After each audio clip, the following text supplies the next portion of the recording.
What if I told you that thousands of seniors in their 60s and 70s who practice one specific exercise just a few minutes a day reduce their risk of falls by more than 40% and regain measurable leg strength within 2 weeks? It sounds unreal, but a 2019 study published in the Journal of the American Geriatric Society found that there is one exercise you need to master after 60 that dramatically improves balance, mobility, and lower body power in older adults. And these findings matter because loss of strength is one of the fastest accelerating changes after 60. According to research from the National Institute on Aging, nearly 1 in 3 seniors experiences significant muscle loss that directly affects walking, balance, and independence. But this is not a permanent decline. It is something we can change using one essential exercise we will reveal in just a few minutes. And as always, Japan's oldest doctor is guiding us. Welcome back to the Senior Health Podcast. Doctor, how meaningful is this conversation for seniors right now? It simply matters deeply, John, because many older adults believe weakness and instability are simply part of aging, when in reality, the body is asking for a very specific signal to stay strong, balanced, and confident without strain. I can feel that immediately. Just before we started recording, I was reviewing research from Harvard Medical School that challenged some long-held assumptions about strength loss after 60. And it left me with the sense that there is a missing piece most seniors have never been taught. And that is true. Sometimes what's missing is not effort, but understanding. And before we begin, comment A1 if you are afraid to lose independence later in life. This episode could slow this process for decades. I hear from so many seniors that the hardest part is not pain, but the quiet fear of losing confidence in their own legs. You're right, John. This is a common experience among my own patients too. But strength does not disappear suddenly. It fades quietly when the body stops receiving the signals it needs to stay awake and responsive. After 60, muscle tissue becomes more sensitive to inactivity, and even small gaps in use can lead to faster loss than most seniors expect. It is not failure. It is biology asking for attention.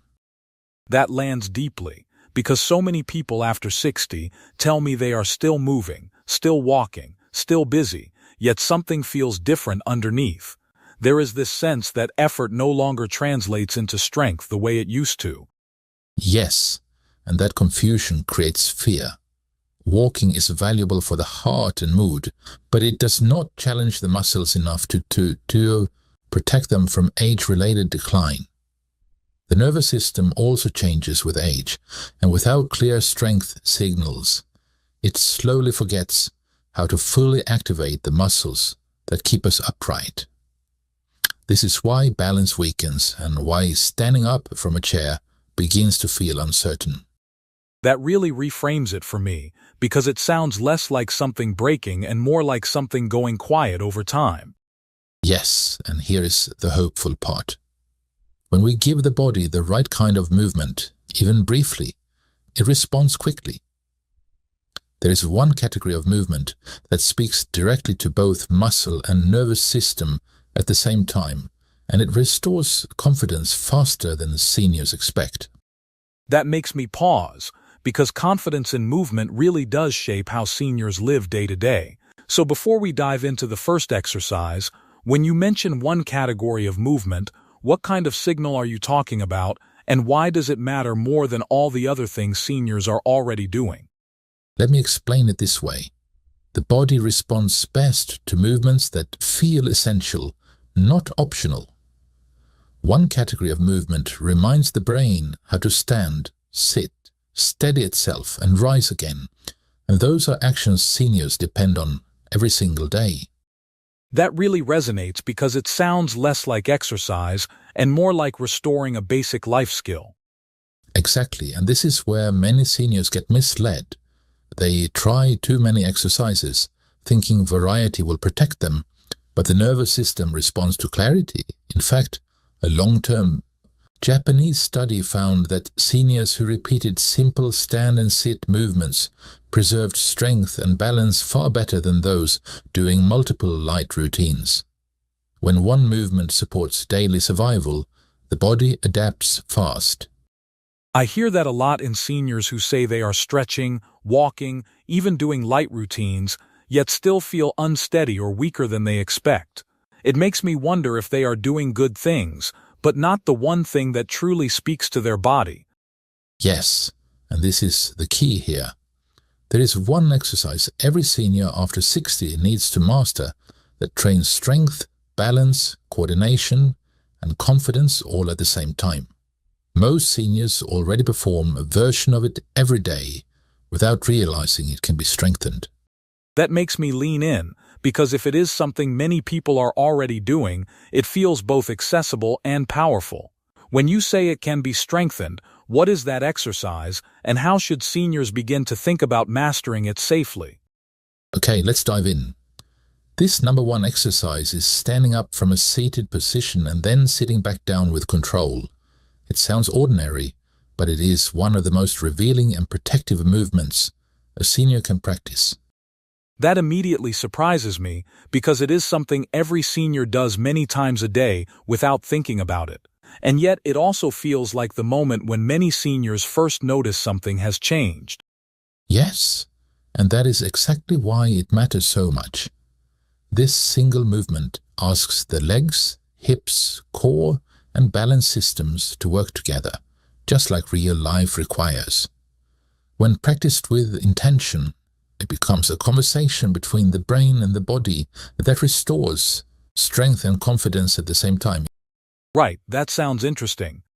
In fact, the introduction study you mentioned, published in the Journal of the American Geriatrics Society, followed older adults between the ages of 65 and 85 who practiced controlled sit-to-stand-to-sit exercises several times a week. And like you said, within just 2 weeks, participants showed measurable gains in leg strength, and over time their risk of falls dropped by more than 40%. Yes, exactly. So remarkable, isn't it? It is, and what stood out most was that these improvements didn't come from heavy weights or intense workouts. They came from restoring coordination. The nervous system simply relearned how to organize the movement. That really reframes it, because it suggests seniors don't lose strength first. They lose coordination and trust, and the strength follows. Yes, and when that trust is restored through a familiar, daily movement, the body responds quickly. Not because it's being pushed, but because it remembers what it already knows how to do. That makes a lot of sense, especially when I think about how often seniors mention struggling most with chairs, couches, or getting out of a car. But note that this is where safety and mindset become essential. Seniors should never think of this as pushing or forcing the body. It is about moving slowly, staying supported, and letting control come before effort. I can already feel how reassuring that framing is for someone listening at home. Yes.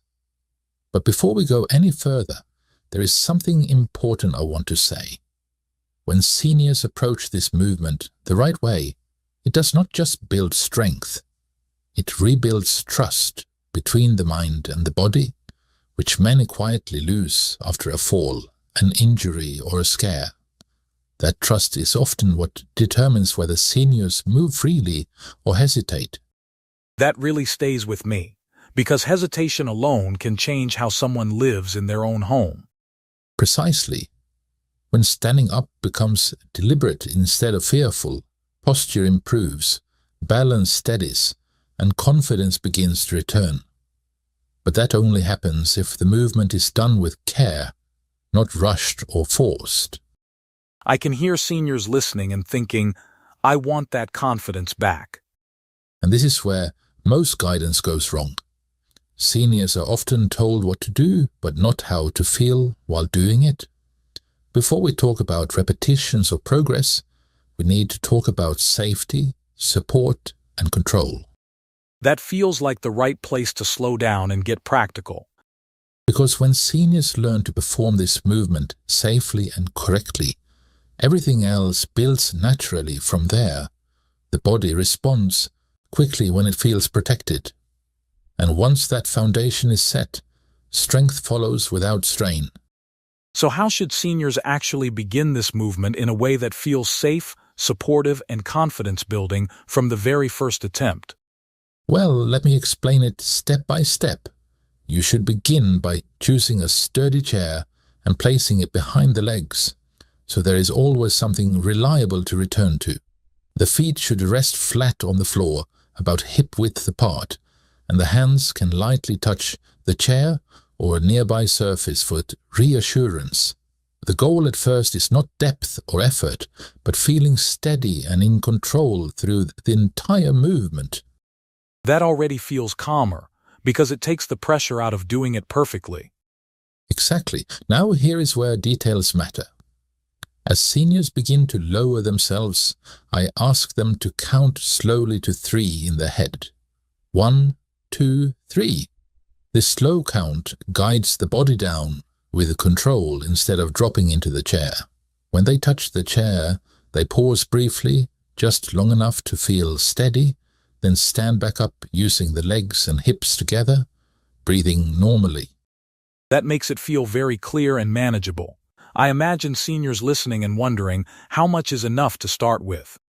For most seniors, 5 repetitions is enough to start. Not 10, not 20, just 5 slow, controlled movements once or twice a day. The goal is not fatigue. The goal is to remind the body how to move with confidence again. Over time, as the movement feels easier, they can gently build up to 8 or 10 repetitions, but only when the body feels ready. That sounds respectful of where seniors actually are, not where they think they should be. Yes, and I want to emphasize this. If the movement ever feels rushed, shaky, or exhausting, that is the body asking to slow down. A few careful repetitions done well are far more powerful than many done without control. That really helps because seniors often think more is always better. And before we move on, there is one small habit during this movement that quietly causes strain if it goes unnoticed. Once seniors understand that, everything about this exercise becomes easier and safer. That really helps because it gives seniors permission to move with confidence instead of pressure. What stands out to me is not what seniors do wrong, but what they rush past. Many lower themselves into the chair as if the goal is simply to get it over with. In that moment, the knees take over, the hips disengage, and the body loses its natural coordination. The movement stops being shared work and becomes a sudden drop. That helps me understand why seniors describe it as uncomfortable rather than challenging. It sounds like the body never gets a chance to organize itself properly. Exactly.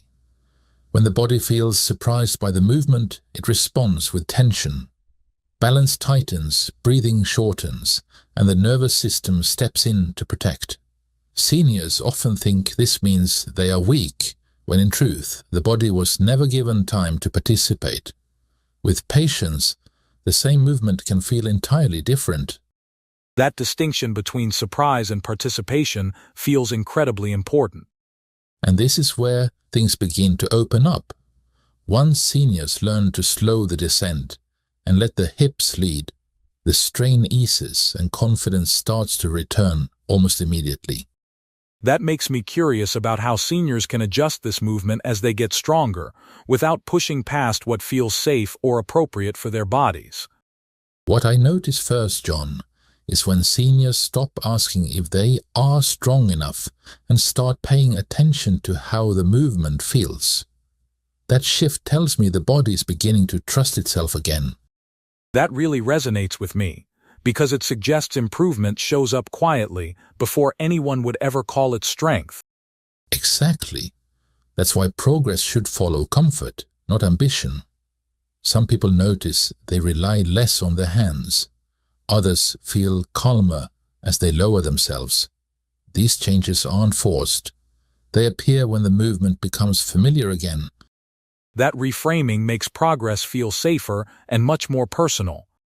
And this is what I want seniors to hear. Once familiarity returns, the body begins asking for rest just as clearly as it asks for movement. I have one very important question before we close off. How often someone should practice this without drifting into overdoing it? That's indeed an important question. For most seniors, I suggest practicing this movement 2 or 3 times a week. That gives the muscles and nervous system space to respond without becoming overwhelmed. Rest days aren't lost time. They're when rebuilding happens. That's reassuring because many seniors worry they're falling behind if they take a day off. And this is where things quietly go wrong. When people try to do this every day too soon, fatigue builds and confidence slips.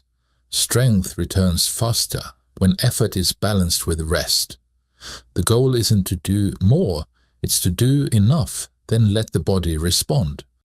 That really challenges the idea of pushing through fatigue instead of listening to it. As we close, how would you like seniors to think about this movement in daily life, not just as exercise? I want them to see it as a quiet companion, not a task. Each careful stand and sit reminds the body that it is still capable, still trustworthy, still alive. That stays with me. It turns something ordinary into an act of self-respect. Now to everyone listening, if this conversation resonated with you, take a quiet moment tomorrow to begin, and please like, share, and subscribe. Oh, and watch this next video right now. Yes, please. We've picked this one especially for you.